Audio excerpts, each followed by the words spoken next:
Evolutionary Thinking Undermines Reason. An extract from the book Miracles, written by C.S. Lewis. Welcome.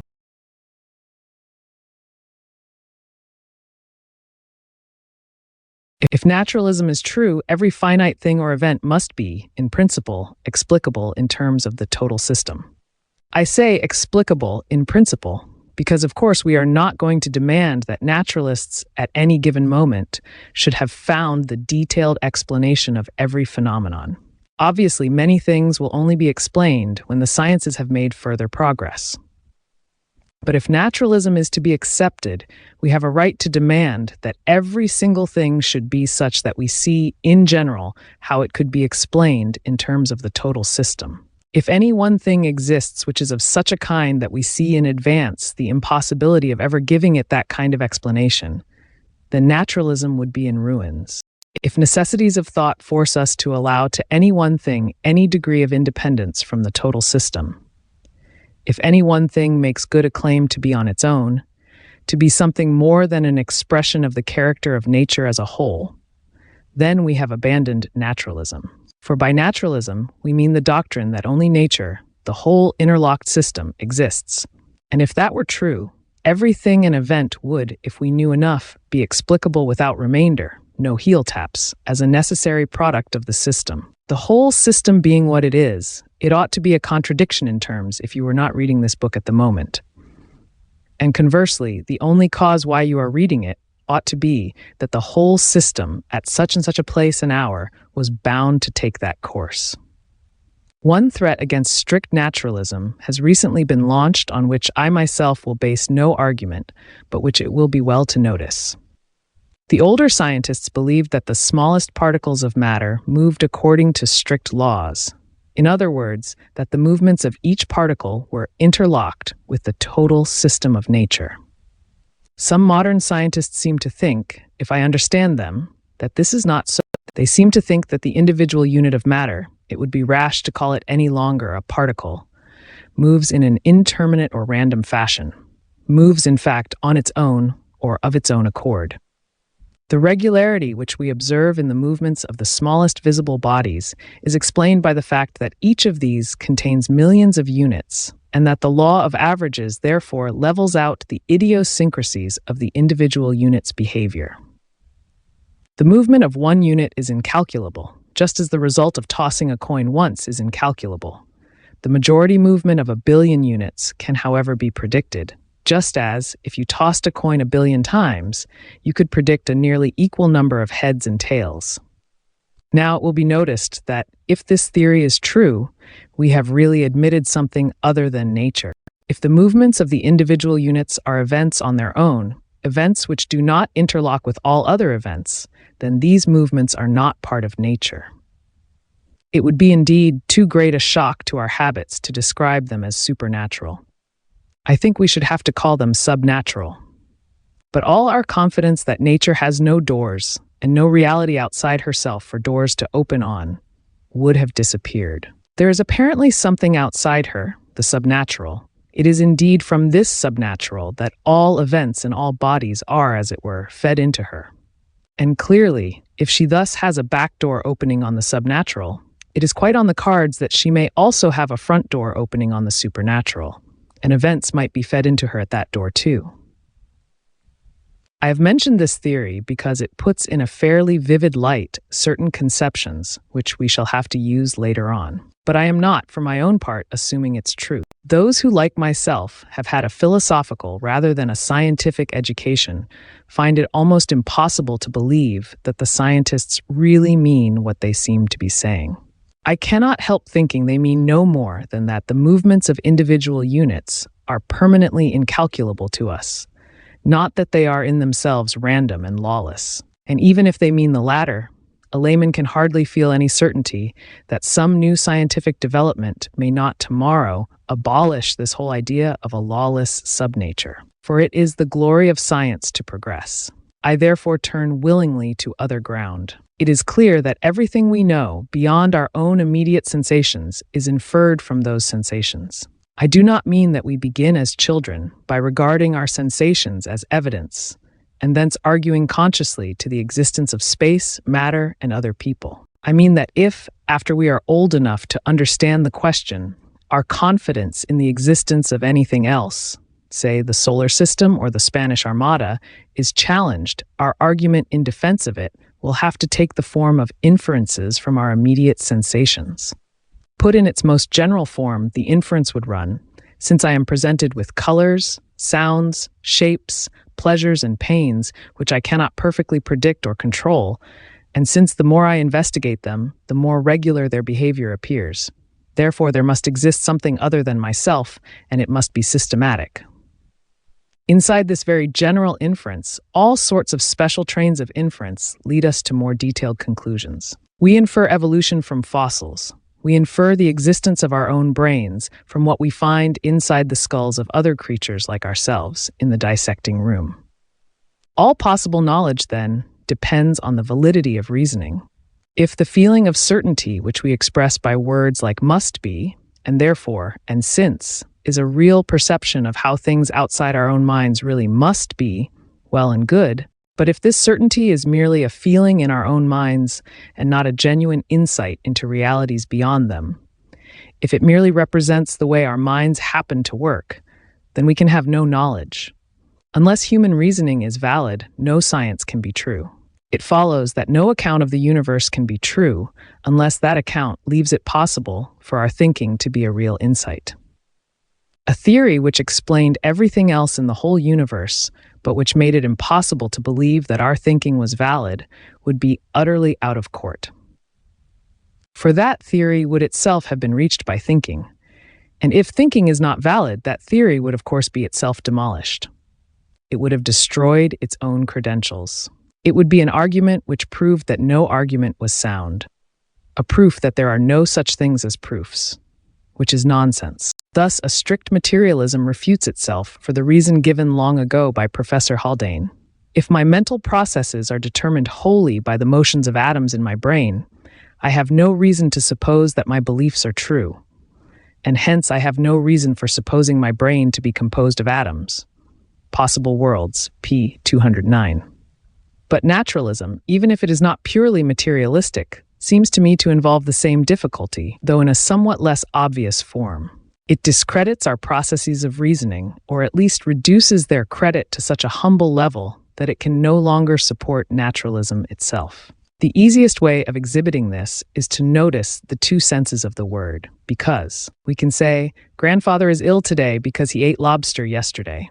We can also say, grandfather must be ill today because he hasn't got up yet, and we know he is an invariably early riser when he is well. In the first sentence, because indicates the relation of cause and effect. The eating made him ill. In the second, it indicates the relation of what logicians call ground and consequent. The old man's late rising is not the cause of his disorder, but the reason why we believe him to be disordered. There is a similar difference between he cried out because it hurt him, cause and effect, and it must have hurt him because he cried out, ground and consequent. We are especially familiar with the ground and consequent because in mathematical reasoning, A equals C, because as we have already proved, they are both equal to B. The one indicates a dynamic connection between events or states of affairs. The other, a logical relation between beliefs or assertions. Now, a train of reasoning has no value as a means of finding truth, unless each step in it is connected with what went before in the ground-consequent relation. If our B does not follow logically from our A, we think in vain. If what we think at the end of our reasoning is to be true, the correct answer to the question, why do you think this, must begin with the ground consequent because, on the other hand, every event in nature must be connected with previous events in the cause and effect relation. But our acts of thinking are events. Therefore, the true answer to why do you think this must begin with the cause effect, because unless our conclusion is the logical consequent from a ground, it will be worthless and could be true only by a fluke. Unless it is the effect of a cause, it cannot occur at all. It looks, therefore, as if, in order for a train of thought to have any value, these two systems of connection must apply simultaneously to the same series of mental acts. But unfortunately, the two systems are wholly distinct. To be caused is not to be proved. Wishful thinkings, prejudices, and the delusions of madness are all caused, but they are ungrounded. Indeed, to be caused is so different from being proved that we behave in disputation as if they were mutually exclusive. The mere existence of causes for a belief is popularly treated as raising a presumption that it is groundless, and the most popular way of discrediting a person's opinions is to explain them causally. You say that because cause and effect, you are a capitalist, or a hypochondriac, or a mere man, or only a woman. The implication is that if causes fully account for a belief, then since causes work inevitably, the belief would have had to arise whether it had grounds or not. We need not, it is felt, consider grounds for something which can be fully explained without them. But even if grounds do exist, what exactly have they got to do with the actual occurrence of the belief as a psychological event? If it is an event, it must be caused. It must in fact be simply one link in a causal chain, which stretches back to the beginning and forward to the end of time. How could such a trifle as lack of logical grounds prevent the belief's occurrence, or how could the existence of grounds promote it? There seems to be only one possible answer. We must say that just as one way in which a mental event causes a subsequent mental event is by association, when I think of parsnips, I think of my first school, so another way in which it can cause it is simply by being a ground for it. For then being a cause and being a proof would coincide. But this, as it stands, is clearly untrue. We know by experience that a thought does not necessarily cause all or even any of the thoughts which logically stand to it as consequence to ground. We should be in a pretty pickle if we could never think this is glass without drawing all the inferences which could be drawn. It is impossible to draw them all. Quite often we draw none. We must therefore amend our suggested law. One thought can cause another not by being, but by being seen to be, a ground for it. If you distrust the sensory metaphor in seen, you may substitute apprehended or grasped or simply known. It makes little difference, for all these words recall us to what thinking really is. Acts of thinking are no doubt events, but they are a very special sort of events. They are about something other than themselves and can be true or false. Events in general are not about anything and cannot be true or false. To say these events or facts are false means, of course, that someone's account of them is false. Hence, acts of inference can and must be considered in two different lights. On the one hand, they are subjective events, items in somebody's psychological history. On the other hand, they are insights into or knowings of something other than themselves.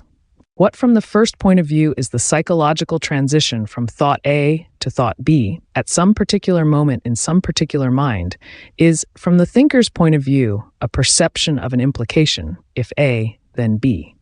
When we are adopting the psychological point of view, we may use the past tense. B followed A in my thoughts. But when we assert the implication, we always use the present. B follows from A. If it ever follows from in the logical sense, it does so always.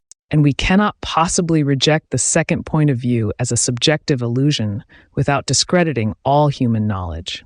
For we can know nothing beyond our own sensations at the moment, unless the act of inference is the real insight that it claims to be. But it can be this only on certain terms. Act of knowing must be determined, in a sense, solely by what is known. We must know it to be thus solely because it is thus. That is what knowing means. You may call this a cause and effect, and call being known a mode of causation if you like. But it is a unique mode. Act of knowing has no doubt various conditions without which it could not occur. Attention, and the states of will and health which this presupposes. But its positive character must be determined by the truth it knows. If it were totally explicable from other sources, it would cease to be knowledge, just as, to use the sensory parallel, the ringing in my ears ceases to be what we mean by hearing if it can be fully explained from causes other than a noise in the outer world, such as, say, the tinnitus produced by a bad cold. If what seems an act of knowledge is partially explicable from other sources, then the knowing, properly so called, in it is just what they leave over, just what demands for its explanation, the thing known, as real hearing is what is left after you have discounted the tinnitus. Anything which professes to explain our reasoning fully without introducing an act of knowing thus solely determined by what is known is really a theory that there is no reasoning. But this, as it seems to me, is what naturalism is bound to do. It offers what professes to be a full account of our mental behavior, but this account, on inspection, leaves no room for the acts of knowing or insight on which the whole value of our thinking, as a means to truth, depends. It is agreed on all hands that reason and even sentience and life itself are late comers in nature. If there is nothing but nature, therefore, reason must have come into existence by a historical process. And of course, for the naturalist, this process was not designed to produce a mental behavior that can find truth. There was no designer, and indeed, until there were thinkers, there was no truth or falsehood. The type of mental behavior we now call rational thinking or inference must therefore have been evolved by natural selection, by the gradual weeding out of types less fitted to survive. Once then, our thoughts were not rational. That is, all our thoughts once were, as many of our thoughts still are, merely subjective events, not apprehensions of objective truth. Those which had a cause external to ourselves at all were, like our pains, responses to stimuli. Now, natural selection could operate only by eliminating responses that were biologically hurtful and multiplying those which tended to survival. But it is not conceivable that any improvement of responses could ever turn them into acts of insight, or even remotely tend to do so. The relation between response and stimulus is utterly different from that between knowledge and the truth known. Our physical vision is a far more useful response to light than that of the cruder organisms which have only a photosensitive spot. But neither this improvement, nor any possible improvements we can suppose, could bring it an inch nearer to being a knowledge of light. It is admittedly something without which we could not have had that knowledge. But the knowledge is achieved by experiments and inferences from them, not by refinement of the response. It is not men with specially good eyes who know about light, but men who have studied the relevant sciences. In the same way, our psychological responses to our environment, our curiosities, aversions, delights, expectations, could be indefinitely improved from the biological point of view without becoming anything more than responses. Such perfection of the non-rational responses, far from amounting to their conversion into valid inferences, might be conceived as a different method of achieving survival, an alternative to reason. A conditioning which secured that we never felt delight except in the useful, nor aversion save from the dangerous, and that the degrees of both were exquisitely proportional to the degree of real utility or danger in the object, might serve us as well as reason, or in some circumstances better. Besides natural selection, there is, however, experience. Experience originally individual, but handed on by tradition and instruction. It might be held that this, in the course of millennia, could conjure the mental behavior we call reason. In other words, the practice of inference, out of a mental behavior which was originally not rational. Repeated experiences of finding fire, or the remains of fire, where he had seen smoke, would condition a man to expect fire whenever he saw smoke. This expectation, expressed in the form if smoke then fire, becomes what we call inference. Have all our inferences originated in that way? But if they did, they are all invalid inferences. Such a process will no doubt produce expectation. It will train men to expect fire when they see smoke in just the same way as it trained them to expect that all swans would be white until they saw a black one, or that water would always boil at 212 degrees until someone tried a picnic on a mountain. Such expectations are not inferences and need not be true. The assumption that things which have been conjoined in the past will always be conjoined in the future is the guiding principle, not of rational, but of animal behavior. Reason comes in precisely when you make the inference, since always conjoined, therefore probably connected, and go on to attempt the discovery of the connection. When you have discovered what smoke is, you may then be able to replace the mere expectation of fire by a genuine inference. Till this is done, reason recognizes the expectation as a mere expectation. Where this does not need to be done, that is, where the inference depends on an axiom, we do not appeal to past experience at all. My belief that things were equal to the same thing are equal to one another is not at all based on the fact that I have never caught them behaving otherwise.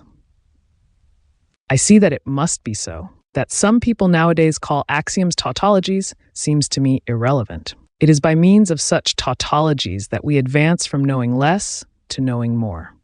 And to call them tautologies is another way of saying that they are completely and certainly known. To see fully that A implies B does, once you have seen it, involve the admission that the implies B does, once you have seen it, involve the admission that the assertion of A and the assertion of B are at bottom in the same assertion. The degree to which any true proportion is a tautology depends on the degree of your insight into it.